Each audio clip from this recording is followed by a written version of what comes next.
Hi, I'm Scott McGarvey. You're watching Stretty News TV. Jonathan Shrager for Stretty News TV. Back again with Scott McGarvey, early 80s United player. How are we doing, Scott? I'm okay, Jonathan. Thank you very much. Fine. Good stuff. Good stuff. Right. So we were discussing before, and you sort of referred to your current work at the moment, which is you sort of overlook some lads in a football agency. Yeah. Can you elaborate a little bit more on that, and maybe talk to us about some of the lads that you look after? Well, I've been involved in the industry for about the best part of 15, 16 years. I worked mainly abroad, bringing foreign players in. Right. It was just a move that I'd done at the beginning. I brought a lot of Greek boys in. Right. The Bezos at Newcastle, I used to look after him. Iliadis, greatest of Greeks, then I've done to Spire, you know, the boy from Greece, went to Newcastle under Ken Dalglish, yeah. And then I took to Sheffield United. I took a boy called Barbakis, the right back, and Trianis Dellis, Right. under Stevie Bruce. Yeah. Stevie never signed him. It was Nigel Spackman that signed him. So my work was in Europe, and then I was fortunate enough, I was involved with David Ginola for a little bit of spell. His agent was a friend of mine, and she wanted me to help him, and from asking that I took him to Everton. Yeah. And then I would like to say that probably coincided when he taught me David Moyes. It was sort of me that put him to Everton. Right. Yeah, a boy called John Woods was the vice chairman there. Okay. And Bill Kemmick, obviously the chairman. They asked me about who I'd recommend, and I recommended Moyes, and I spoke to Moyes, and I'm not too sure I can tell you the whole story because it might make it sued, but he, Right. Okay. got him to Everton. Fantastic. And when you say Ketspire, we're talking about the famous celebration. Kicking the Well, ball, he was one of them players that I took him to. I took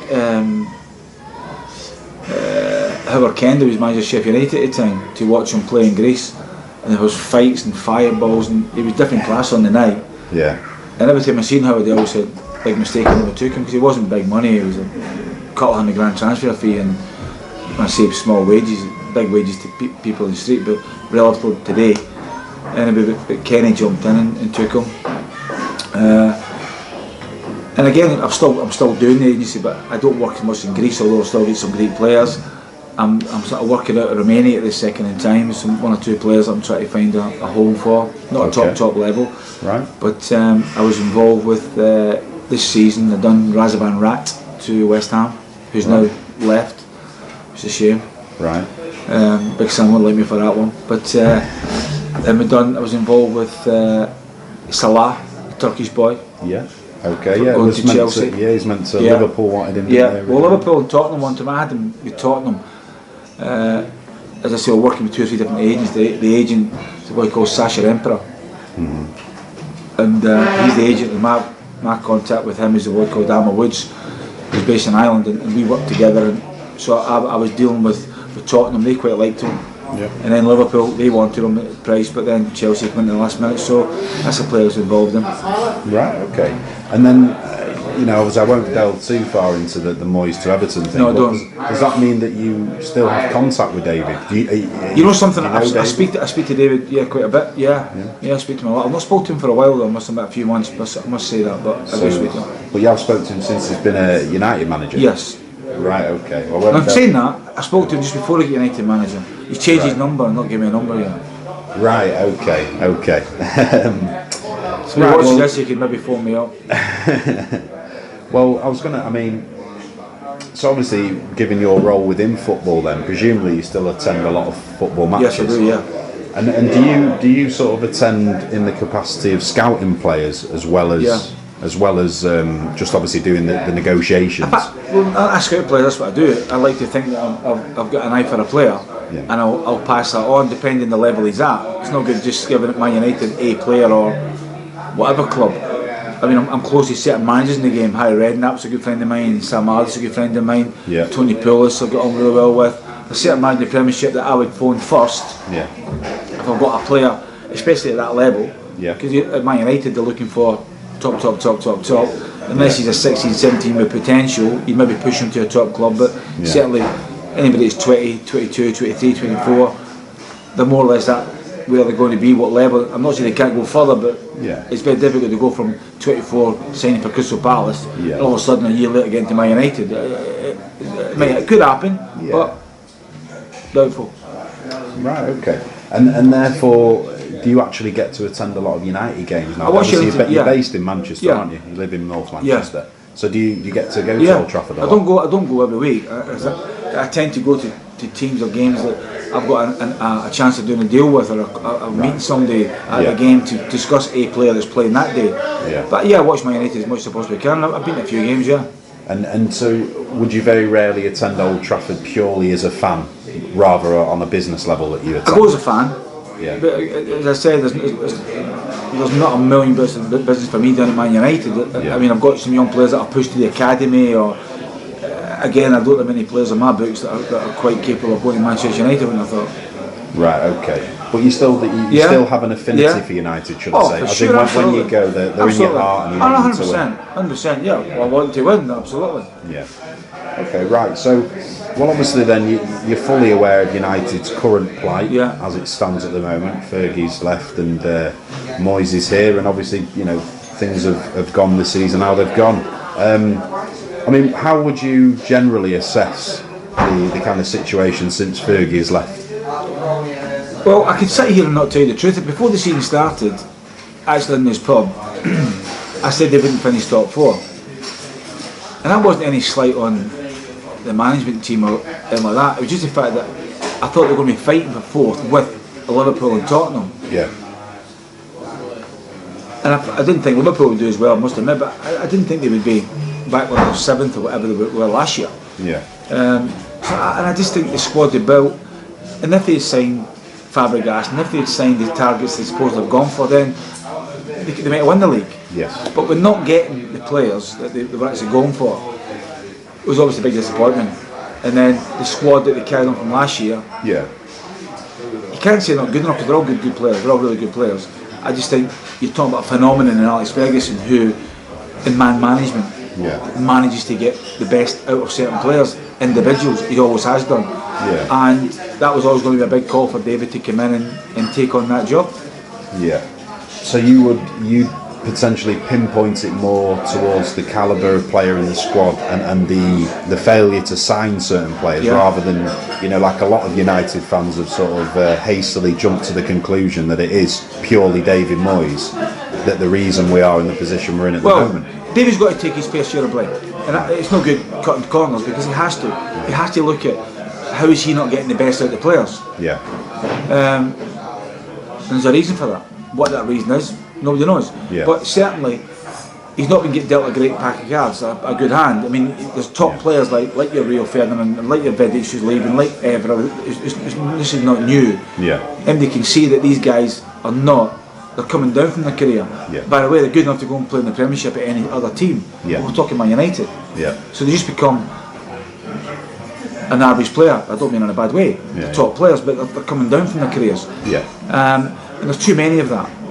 And then the squad itself is probably light in all areas of top quality. Yeah. They're all good players, but of top quality. Yeah. And I think teams like Man City, you've got to say, have got a massive squad, and they've got. I mean, Gary Neville mentioned the other night on the television, which was brave of him to do, considering how close he is, about the signings that they have made. Yeah. They've all been successful. Man United have signed 3 players. Zaha's out on loan. Yeah. They've spent 80 million. Yeah. The 2 players they brought in, Fellaini and Mata, although Mata against West Ham, obviously, against Aston Villa, was a bit better. Yeah. And Fellaini, I think we're still looking to find out just how good that boy can be, because I feel sorry for Fellaini because he's a last minute signing.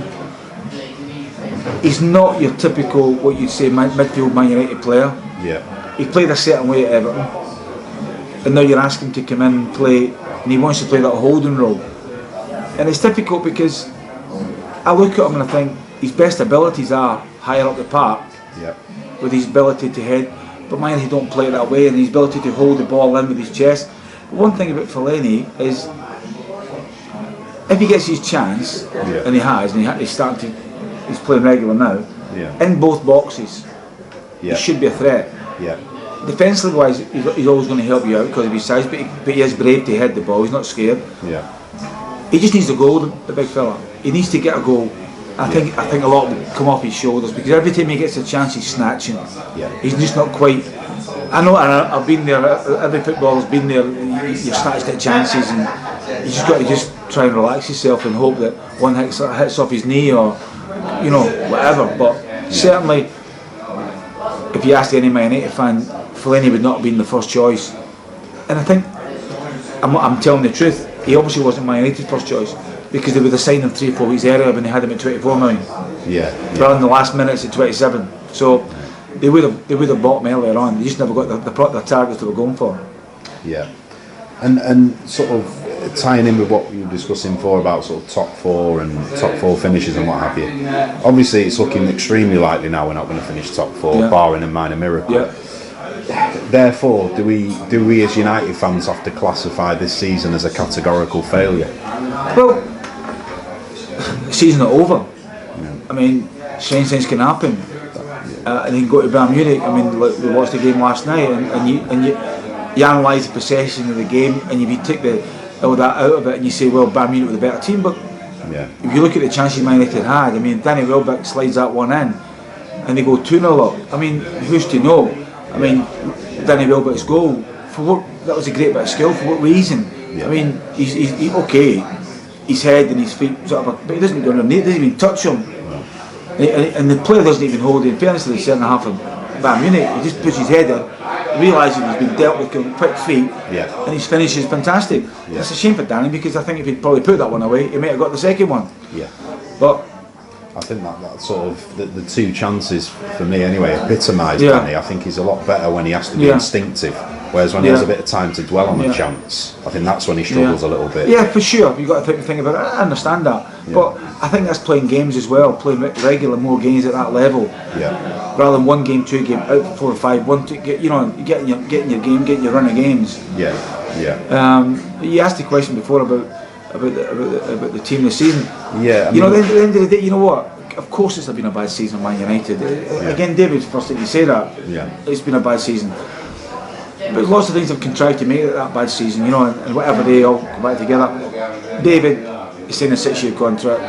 Whether he sees 6 years is up to him. He's got to get them better. He knows that. And I mean, but the fans, I mean, you got to think that the majority of them having a bad season are still behind them. Because I think they would show their anger by shouting, okay, there's a playment over. What's that? 2 people, 3 people, 4 people? I don't know. You get radio phone-ins and they say sack a manager. Well, hold on a second, who's phoning in? 5 people. I mean, let's get it right. It's not representative. Absolutely not. So he's got to be given his time, and he's got to be given an opportunity to bring the players that actually he wants to bring in. Build his own team, and then you've got to say, well, go from there. I mean, where he gets that time, nobody knows. Because not getting beat heavy last night with them last night, and I think everybody thought they would have done, myself included. No good line. I thought they'd have lost last night, but they've been strong, and he set a team up to play an attack and counter-attack. Why not? Why not? Why not play that way until he gets his own players in and gets stabilised and gets some more confidence in the players? Because whether you're on 100 grand a week or 200 grand a week or 5 grand a week, it don't really matter. When you're on that pitch, trust me, confidence. These boys can go and buy a brand new Bentley, they can go and buy a new house, they can go and buy this, which is great. That gives them confidence in life. But on that training pitch, or on that football pitch rather, in front of 75,000 people, playing for Manchester United, believe me, playing for Everton or playing for West Ham, and I don't mean disrespectful, it's hard. Playing for Man United is absolutely tough. Pressure cooker. It's scrutinised. And David, if you look at Everton, you would say that you see that much in the Sun or Daily Star, whatever paper you read.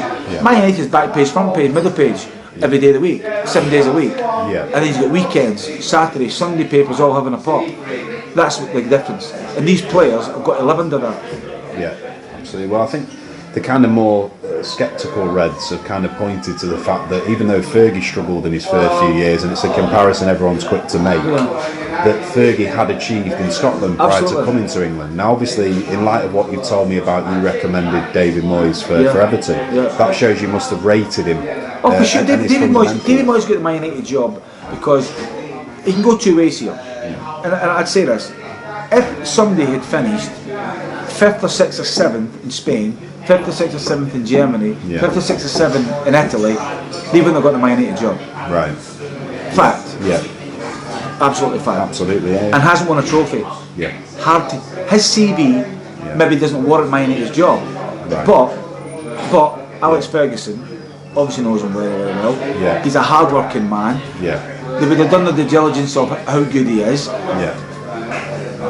He doesn't become a manager in the Premiership for 10 years and do well at Everton without being a bad manager. True. He needs to be given the tools to get to that next stage. Right. And then it's a shame he never won the League Cup or something like that. But again, it's no good 1 year, put it to a blip. If in 2 years' time and 3 years' time it's not, then you've got to open our hands up and say it's not working. But I think he's got to be given. They have to give him the time. You can't not.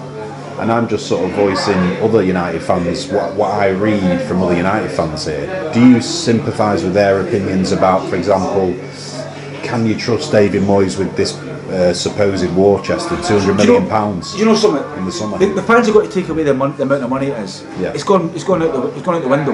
Yeah. Because when you're saying you're spending 27 million for Fellaini, or when you're spending 35 million for Mata, let me tell you something. Yeah. The players we mentioned, and Brian Robson as well, and Ray Wilkins as well. Yeah.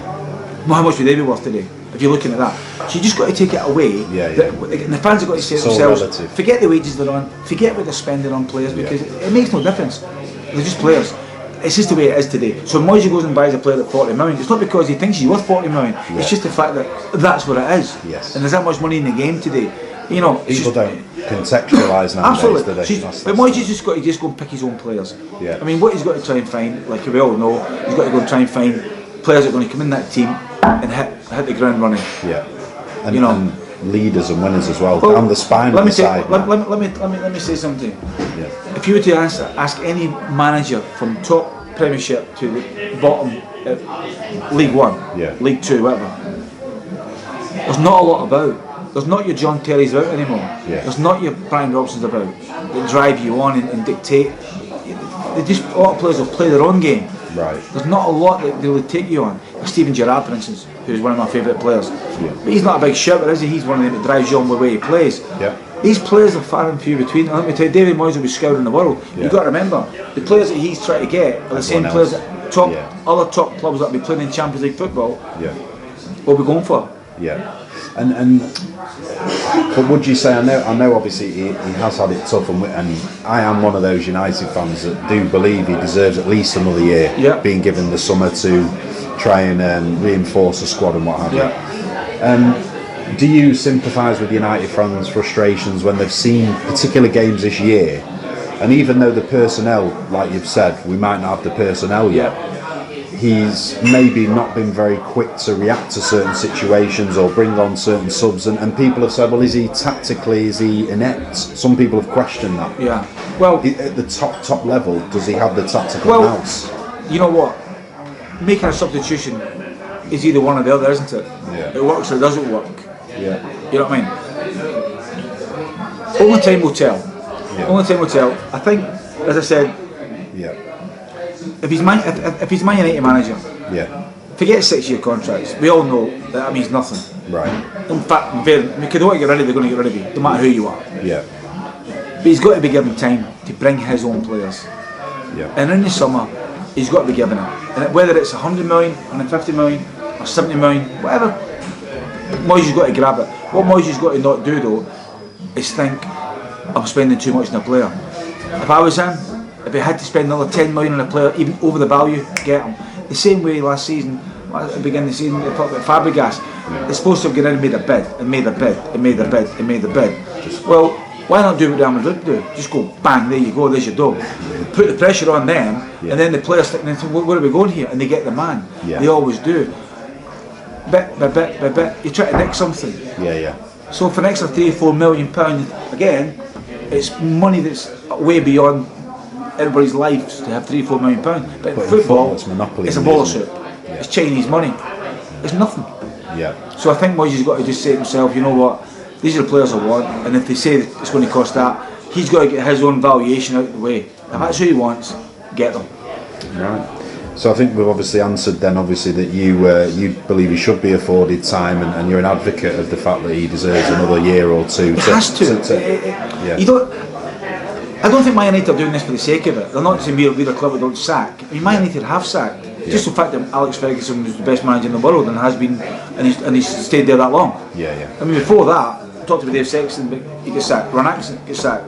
Farrell gets sacked. They all get sacked eventually. Yeah, yeah. The fact is that with David Moyes, I mean, and for David Moyes to last 23 years, I mean, I think we're dreaming there that's going to happen. Yeah. So it doesn't matter who's going to come in and take over. It was always going to be a tough job. It was always going to be a tough job. And I think David, the size of Man United, if you ever speak to Alex Ferguson, I mean, first thing he would say, it's like running a corner shop, and it's hard enough making it work to running Marks and Spencer's. Then it's running Marks and Spencer, running Harrods. Then it's Harrods running that. You're going way up here, and it's like, well, and it's just, it's big. So to Moyes, he needs time to settle in. Yeah. I mean, the only question you'd say is the staff that he's got that are there. Yeah. Would he have not been better off keeping one or two from Fergie's reign? That's the only thing that I would say in general, because he's got good people. Yeah. It's his staff, and he's got good people. But would it have been better if we kept somebody that knew what Alex was doing and certain things and how it worked, and rather than all his own ideas now, maybe. Yeah. And I suppose that neatly segues onto what I was going to ask you as well, in terms of not just on field.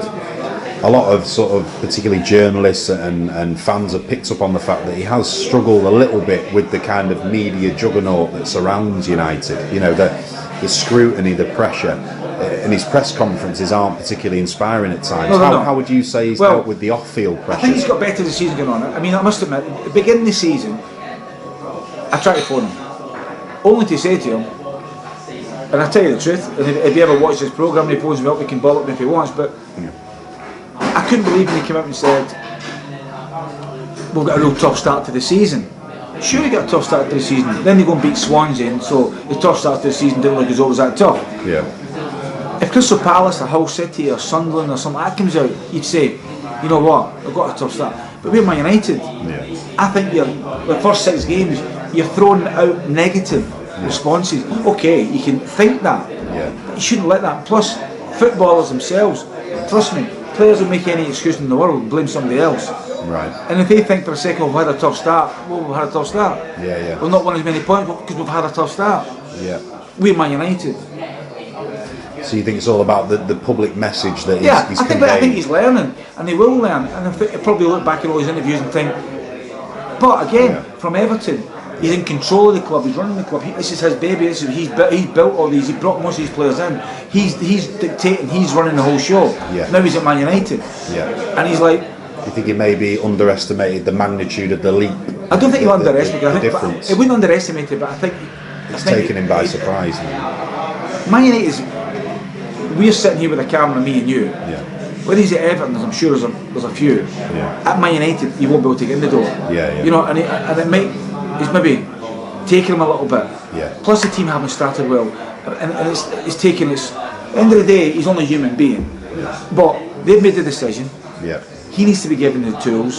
If they don't give him the tools, then they can't blame him. If they give him 200 million to spend, 150 million to spend, then it's up to David to pick that 3 or 4. I don't think he needs 9 and 10 players. I think he needs to move 3 or 4 out. He needs to make space for me. He needs to get 2 or 3 seriously top centre back. Top midfield players, even 2.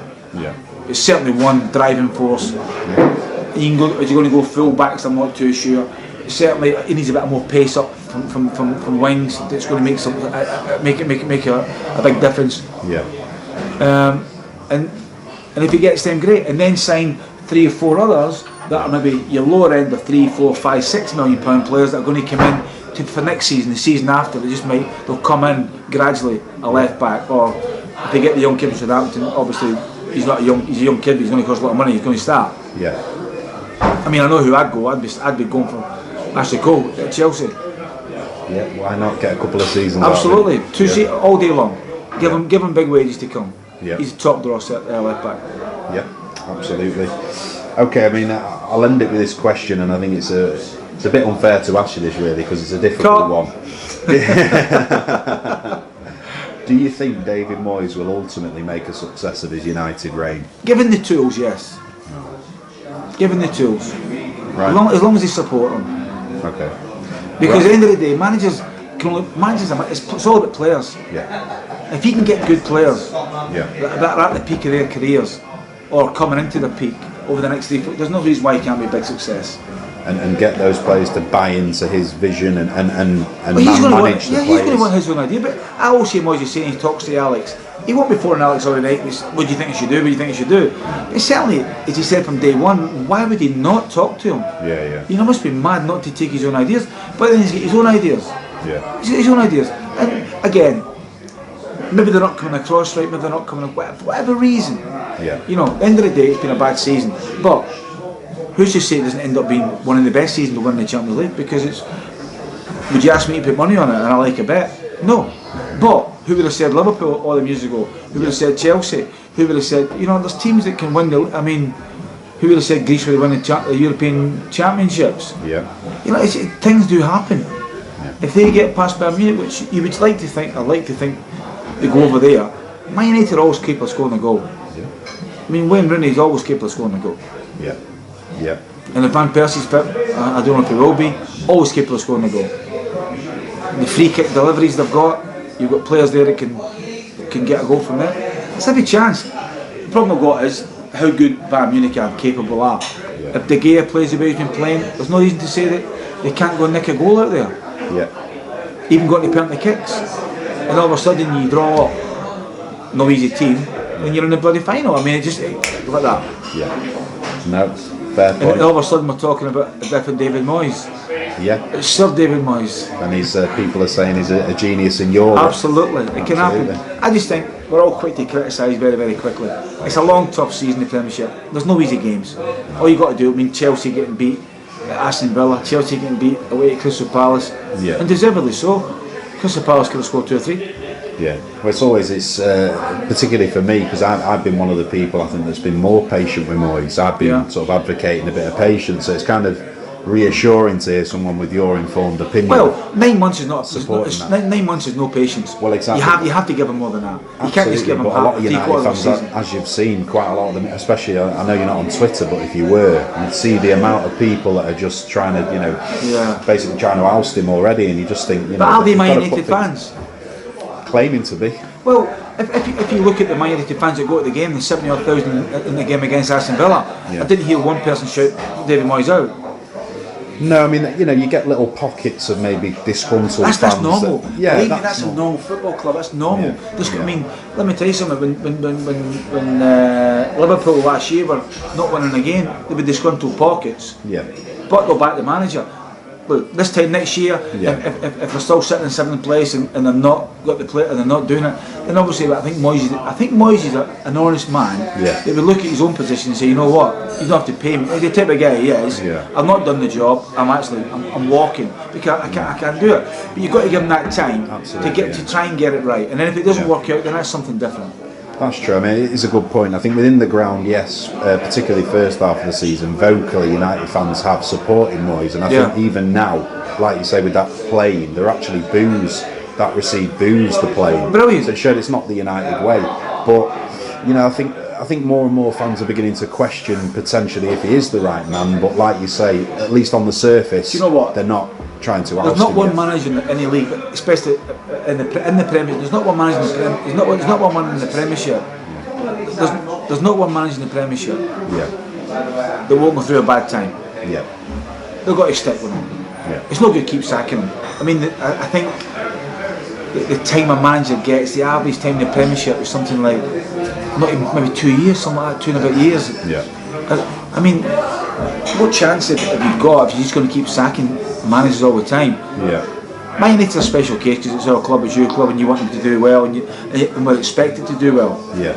And the people there that are, say, 40 years of age or 35 years of age, I've seen nothing other than success. Yeah. And now they're watching a team the players are coming to the end of their careers, the better ones, and the young ones have not been coming through, developed as much as they thought they could develop. And so there is a big transitional period.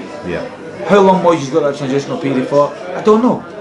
But if he doesn't sign any players in the summer, you've got to ask why. Is Man United not giving the money? Or Man United give him the money and he's not able to sign the players he wants? Because no good just signing players to fill a hole that are just as good as ones you've got. He has to go and buy players that are going to be smaller transfer fees, potentially better than the ones he's got, and ones that are on the money. Your 20, 30, 40, 50 million pound players, bang, that's what you're doing. You get the finished article. I mean, why should Man United not go and buy Bale next season? It doesn't seem he's always, he might be loving it out there, but he seems to be getting stick off the fans.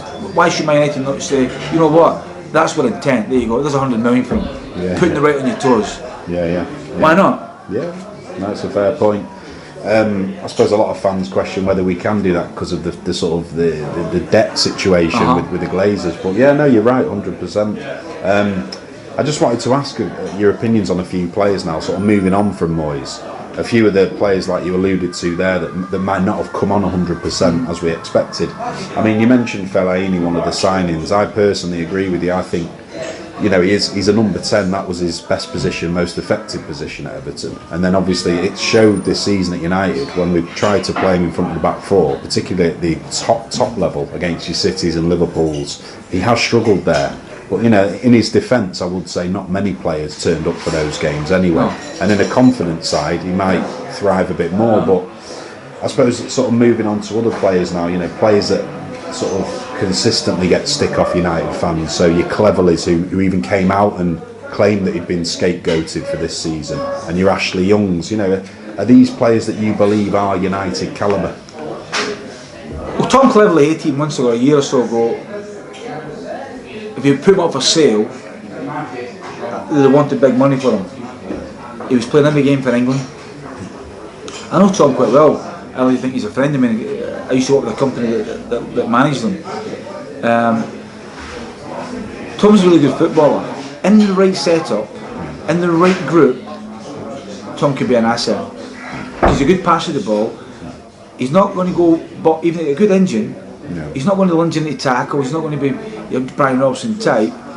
I'm not even too sure he's going to make that telling pass. But he's one of them that can get it, give it quickly, make the ball do its work. And that's what he's good at. He has to have the right players on about him to have that. And he's got a good engine. He can get about the park. Has he made a scapegoat? I don't know. I mean, he's not gone on to the level considering when he came in. He took it. He took his chance in the fair game, and all of a sudden he thought, I mean, you don't play for England with all them games in a row if you can't play football. No. But he needs help in the midfield. I think if you've got the right 2 or 3 next to him. Regarding Fellaini, if Fellaini come up for sale tonight at £10 million, every single club in the Premiership, from the bottom to the top 7, will try and get him because they know he's an asset. I just think the way Everton played, with Baines in the left back and the diagonal ball, every time he'd be the one to go for that. The thing is at United as well, with the kind of wealth of number 10s we've got, his opportunities in that position. I don't see him as a number 10. I don't see him as number 10. I look at number 10 as like a Platini who's going to be moving about and getting the ball. Or number 10, a Paul Scholes could play number 10. You know, somebody can just sit in that little hole, get the ball and make things happen. Or should I say behind the front man winning? Behind the front man, but they don't play that game. I just think they just don't play that game, Man United, and it's not used to it. And that's where the fans maybe get a bit. But for me, he's playing this holding role or this part. He's not mobile enough. Agreed. To what people coming at him, he's gone. Get the ball into him. He's strong. He can hold the ball, and he's a good player. I promise you, if he came up for sale at 10 million and his wages were reasonable. There'll be a host of clubs in the Premiership to take him because they know he can do a job. He's just not happening for him at Man United. It may take another 3 months, may take another bit of next season for it to happen for him. And good luck to him. And then, you know, other players that have been sort of, you know, heavily criticised this year, you Ashley Youngs, people like that. You know, Ashley Young flatters to deceive a lot of times. Although I think he's a good player. He does flatter to deceive. I think if you're a striker, he's always cutting back, he's always coming back. He doesn't just go by and whip it in. it's a stop-start for him to cross the ball. Yeah. Again, not to criticise the boy too much, but he'd be the first to probably tell you that he's not had his best season. But again, footballers will always tell you they want to run the games. Yeah. They need 7, 8, 9, 10, 20, and then you can look at the performance. Having one coming off, having two coming up, and then he had that bit for diving and all the rest of it. Yeah. You know, I actually felt sorry for him because there was times when he didn't dive. Plus the fact, if you're running at pace, it don't take a lot to take you. Yeah. That's true. And also, if you're running at pace and you see somebody coming in with that, you anticipate it, don't you? You so anticipate. he was a bit, but that's not the modern game. That's just the way it's gone. And you mentioned him before, Will Sahar. Been a bit of a mystery for Reds because obviously he's come in. Yeah. He's had a pretty promising pre-season, and then he's barely been utilised by Moyes. Obviously, there's the rumours about, you know, his attitude may not be the best, or he might not be the best trainer. But he's now gone out on loan to Cardiff. Do you think he'll ultimately come back to Old Trafford and be a success? Do you know what? There's certain positions that you can take out the Championship, but there's very few strikers or that type of player that will come out the Championship, because the Championship is not the Premiership. No. You're playing against different opposition. Yeah. So while he's waltzing past these players in the Championship, coming into the Premiership is a different ball game. Now, he's only starting his career. The people that manage him say he's different class, so who am I to say? He's one of them. He don't know what do you get, what day do you get him on, and if his work rate and if his attitude to training isn't good, then he's right not to be playing. Moyes is right, because if his attitude's not good, then he's got to be discipline on the team. He's got to be discipline in the park. Plus, your Rio Ferdinand, your Vidic, they'll be first to say, "Hey, get your finger out," because you know all the talent in the world is brilliant. Without the desire to be that player and the dedication to be the player, you won't be one. No. And obviously that. Okay, I'll ask you this then, because we've discussed various signings and players. If money's no object, like you said before, let's go out and just throw money at it. If money's no object, name me a couple of players globally. If someone said to you, "Here you go, Scott, there's 100 million," which two players would you go and sign in the world? And if I was Man United manager, trying to get Man United, if I had a choice of two that I could get, or say 3 or 4. What are the players that stick out for you that we need at this moment in time? Well, you need a match winner alongside Rooney. You need two, and you've got Van Persie. I'm not too sure how long he's going to stay, but if he does stay next season, I don't know, and his injuries are cropping up again.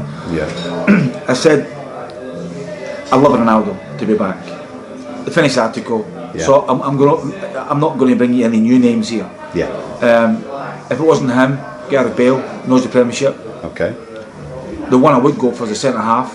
I'd go and break the bank and just test Man City and go for company. Wow. Right. Okay. You said, come on, that is out. You just said so you're talking about if we're not even thinking realistically. Are you no, saying I'm realistic. I'm just saying who. Why not test him? Why not test him? Why not test him? Because he is like Mr. City now, isn't he? Why not test him? It can happen. I mean, if John Terry was 5 years younger, I'd be John Terry. Because he's the type that you'd want. But I agree. It's certainly down the spine. It has to be down the spine of the side, doesn't it? Like you mentioned before, the enforcers in midfield as well. You know, what do you make? Because you say that you do work in foreign football. So, do you know anything about Italian football? There's a few names cropped up from Italian football. I think Benassia, the Roma centre back, and there's Arturo Vidal, Juventus midfielder. I'll be very surprised if you say you're not Italian. Right. I'll be very surprised. For me, the route I'd be going down is either somebody who's played in the Premiership, because he has to get it right. It's not easy. And your top players just mentioned, or the German league. Right. He's looking at Cruz at Bayern Munich. I'm not too sure Cruz done that well last night, but he's a player that obviously they've seen. He's decent. Obviously, Schwarzenegger, whatever you call him, what's his name? Oh, Schweinsteiger. Schweinsteiger, great name, isn't it? He's a player, even last night, I mean, I don't think he was at his best, but he still cropped up with a goal.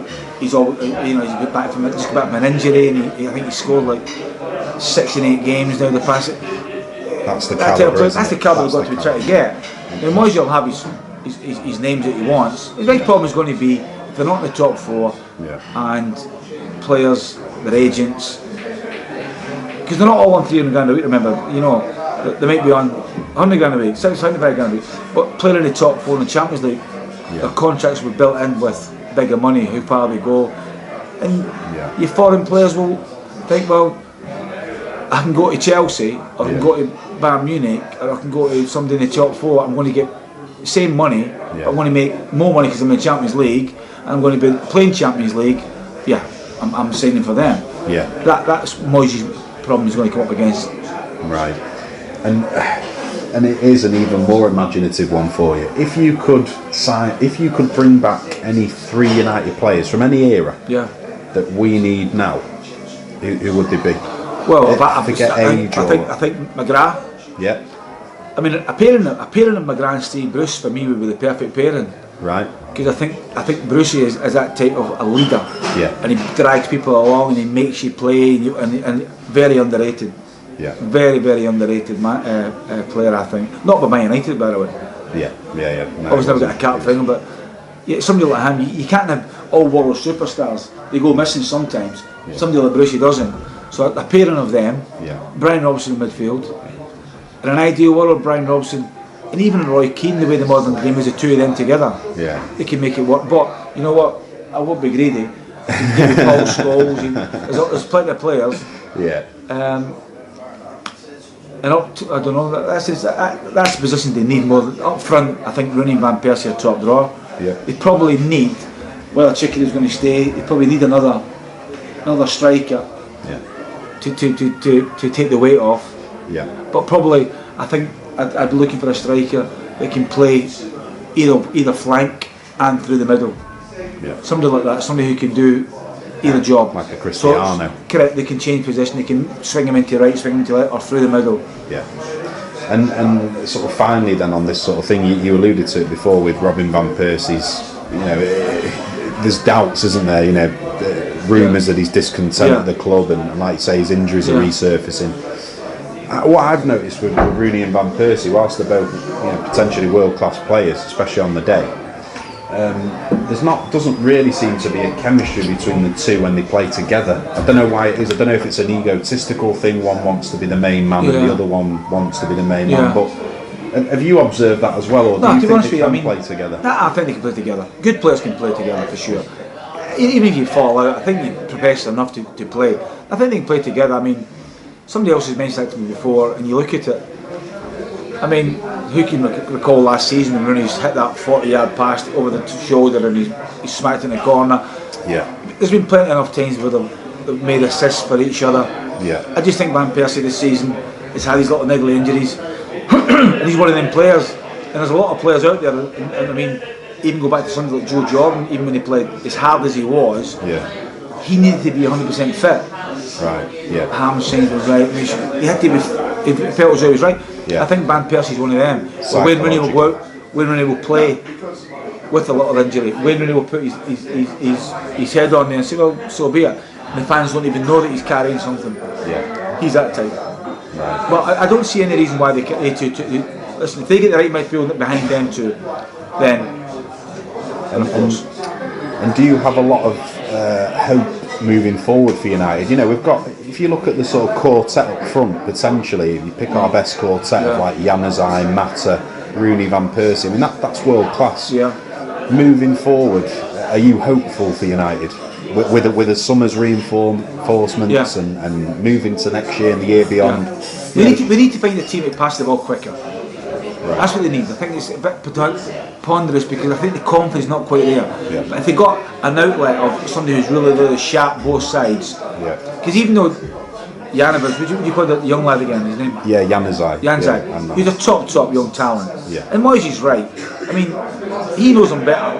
He can't keep throwing him in every week. Yeah. He's got to give him his head. And you can't rely on that kid, even though it probably is sometimes. But at the end of the day, I think they need something that's going to get beyond the pace. Yeah. Powerhouse is going to get beyond the front two as well. Yeah. And I think the quartet you mentioned there, they're still lacking that real driving pace. They need something to come in there as well. I just think they need to be moving the ball quicker. And when they move the ball quicker, you know, it moves teams about. Bayern Munich last night, when they do it, you're like sort of mesmerised a little bit. We've got the players, we can get the players. There's players in there that can do that. I think they're just the confidence of where they're at is stopping them move that ball quicker. And as I said, that outlet, somebody who's got that pace that can, like Danny Welbeck last night, he showed it. I'd like a centre forward sometimes to be able to hold the ball a bit, but to get players to join them. Maybe they lack that type of player, but sort of for the people watching, a lot of United fans watch this channel. What would your message be to them? Obviously, with regards to Moyes, be patient, and then in terms of time frame, give it a year, 2 years. United will start creeping back up. We'll be all right, won't we? Oh, you need to be fine. You need to be fine. There's no two ways about that. I think we're going back again. How many people are booing him? How many people are flown the plane? How many put the banner up there? I mean, come on. For me, he's got to be given the chance. And again, give him the tools. If he's tactically not as good as what he should be, then I'm sure he can bring somebody else in that can see that part of the game. Because whatever manager is in the world, whether you're the best manager, you can't be the best manager, the best coach, the best tactician, the best guy spotting a player. They're just not there. You know what I mean? Some will have great management skills, but maybe not good on the training pitch. Moyes is quite adept on the training pitch. He likes to be on the training pitch. So does that mean he's not the greatest manager? I don't know. But he's got to get the best out of his players somehow or other. That's what he's got to get to. But regarding tactically, that's an art in itself to see that. And I'm sure Moyes is clever enough to think if he doesn't not got it, bring somebody else that maybe does, who's not maybe a great manager. Well, no, thanks a lot for your time today, Scott. It's been very insightful, and I'm sure I've found it reassuring as a Red anyway to hear your opinion on matters. So thanks a lot for your time today, Scott. No problem.